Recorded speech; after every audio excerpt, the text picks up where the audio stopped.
ከዚህ በመቀጠል ደግሞ በየሳምንቱ ጥሩ መልእክት የሚያስተላልፉልን እህቶቻችን ብሌንና ማዬ ዛሬ ስለ ሐዋርያት ጴጥሮስ ወጳውሎስ የሚያቀርቡልን መልእክት አለ። ተከታትለን እንመለስ።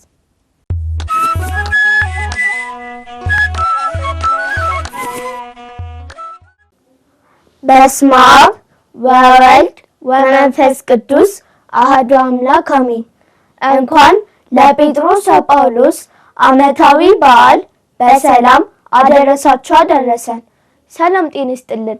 በመላው ዓለም የምትገኙ ውድ እግዚአብሔር ልጆች እህቶቻችንና ወንድሞቻችን እንደምን ሰነበታችሁ? ደህና ናችሁ? እግዚአብሔር ይመስገን እንዳላችሁ ተስፋ እናደርጋለን። አሜን። የአምላካችን የልዑል እግዚአብሔር ስሙ ዛሬም ዘወትርም የተመሰገነ ይሁን። ውድ የዝግጅቶቻችን ተከታታዮች በዕለተ ሰንበት የምናቀርብላችሁ ዝግጅት ዛሬም በደስታ ተጀምሯል። ዛሬ ጾመ ሐዋርያትን አጠናቀናል። እውነት ነው። ሌላው ደግሞ ዛሬ በቤተ ክርስቲያናችን የቅዱስ ጴጥሮስና የቅዱስ ጳውሎስ ዓመታዊ መታሰቢያ በዓል ነው። አዎ ቢሉቲ ሁለቱም ሐዋርያት ወንጌልን ለማስተማር ብዙ መከራ ተቀብለዋል። ዛሬ ስለ እነርሱ ታሪክ በጥቂቱ ለልጆች እናቀርብላችኋለን። በሊቀ ሐዋርያት በቅዱስ ጴጥሮስ እንጀምር። ጌታችን አምላካችንና መድኃኒታችን ኢየሱስ ክርስቶስ በገሊላ ባህር ዳር አሳ በማጥመድ ላይ ሳሉ ኑ ተከተሉኝ ብሎ ጠራቸው። ቅዱስ ጴጥሮስም ጌታን አንተ የሕያው የእግዚአብሔር ልጅ ነህ ብሎ በድፍረት የሰበከ የመንግሥተ ሰማያት መክፈቻ ቁልፍ የተሰጠው ታላቅ ሐዋርያ ነው። ልክ ነሽ። ግን ቅዱስ ጴጥሮስም እንደ ሰው ብዙ ፈተናዎች ገጥመውታል።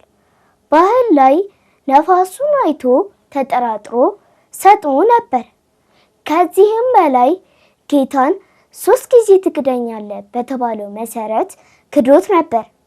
ነገር ግን በምርር ያለ ንስሐና እንባ ወደ ጌታ ተመልሶ በኋለኛው ዘመን ወንጌልን በጽናት ሰብኳል።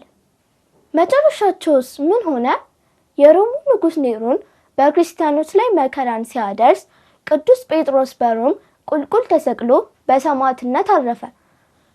እንደ ጌታዬ ልሰቀል አይገባኝም ብሎ ቁልቁል የተሰቀለበትን ታሪክ ስሰባ ምንኛ እንደሚያስደንቀኝ። እውነት ነው።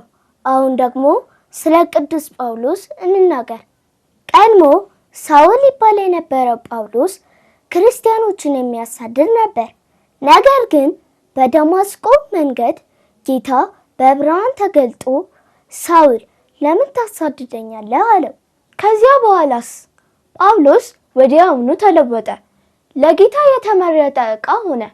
በብዙ ከተሞች እየተዘዋወረ ወንጌልን ሰበከ።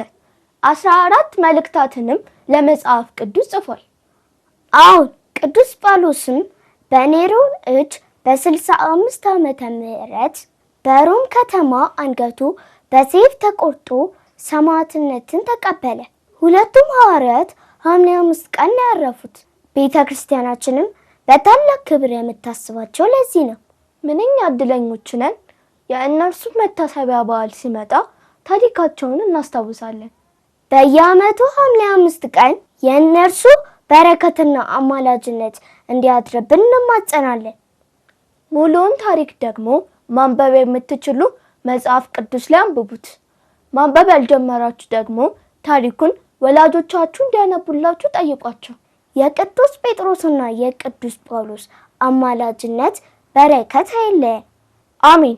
ውድ እግዚአብሔር ልጆች መጽሐፍትን አንብቡ፣ ጠይቁ የሚለውን መልእክታችንን እንዳትረሱ እሺ ጎበዞች። በመላው ዓለም የምትከታተሉን በሙሉ በቀጣይ ሳምንት እስከምንገናኝ ድረስ ሰላም እግዚአብሔር አይለየን። መልካም በዓል።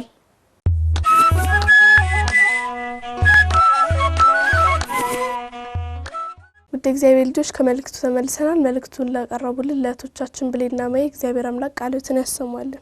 አሜን።